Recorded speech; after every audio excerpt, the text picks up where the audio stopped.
How can philanthropy drive impactful change in human rights interventions? This question was explored at the Human Rights and Humanitarian Forum held in Los Angeles in May 2024. Organized by the Aurora Humanitarian Initiative in collaboration with UCLA's The Promise Institute for Human Rights, the forum brought together prominent leaders in global philanthropy. Panelists included Amy Rao, Executive Vice President of the Schmidt Family Foundation, Negar Tayyar, Co-founder and Executive Director of the Global Whole Being Fund, and Karen Ansara, Board Chair of NEID Global.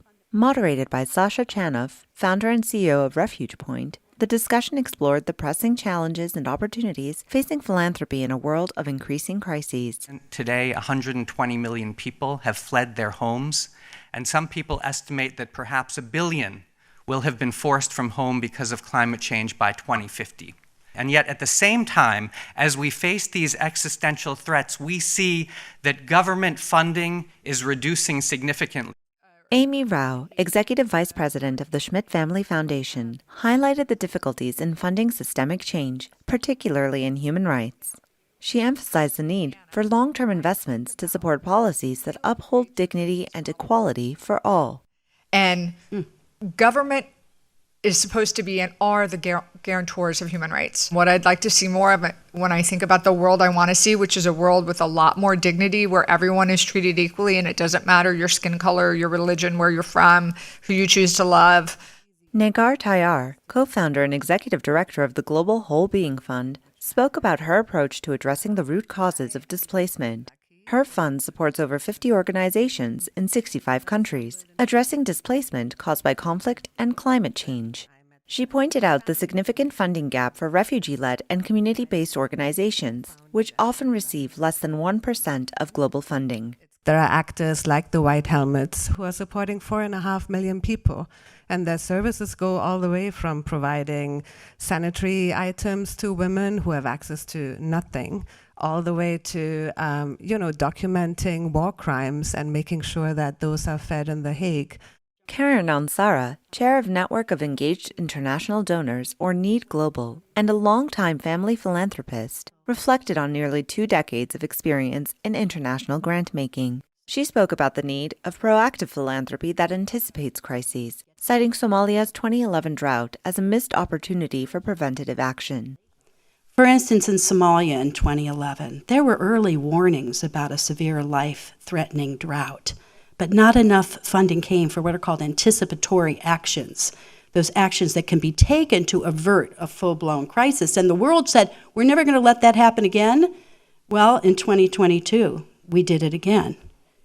Ansara also addressed the systemic challenges facing philanthropy in regions like Haiti, where political instability intensifies human rights abuses. Reflecting on the aftermath of the 2010 Haiti earthquake, she spoke about the underfunding of local organizations that could have addressed critical issues like gender-based violence. Women and girls in Haiti who were living in the tent camps, remember 1.5 million people were displaced in Haiti, they faced an epidemic of rape. There was very few organizations that were funded to hold the perpetrators accountable and to insist on rule of law.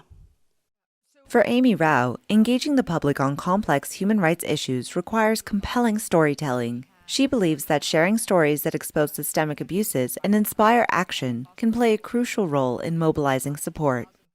I'm constantly sending stories around that I find in the press that are really compelling, where a human rights organization has investigated a human rights abuse, exposed it in the press, and then added in what is the advocacy that's needed to end the abuse.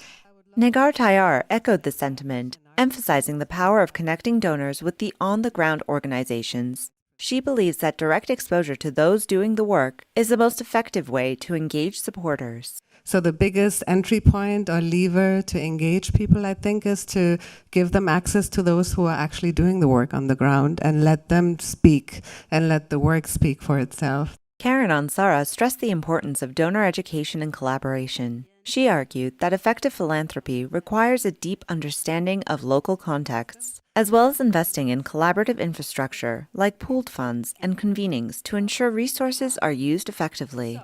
Getting people together, I think, is where the magic is, and then sharing the resources you have. Well, and The forum closed with a call to action for more strategic and rights-based philanthropy, urging donors to prioritize local organizations and invest in measures that address crises before they escalate. Thank you, everybody, for being here. Thank you for standing up for freedom. Thank you for joining us.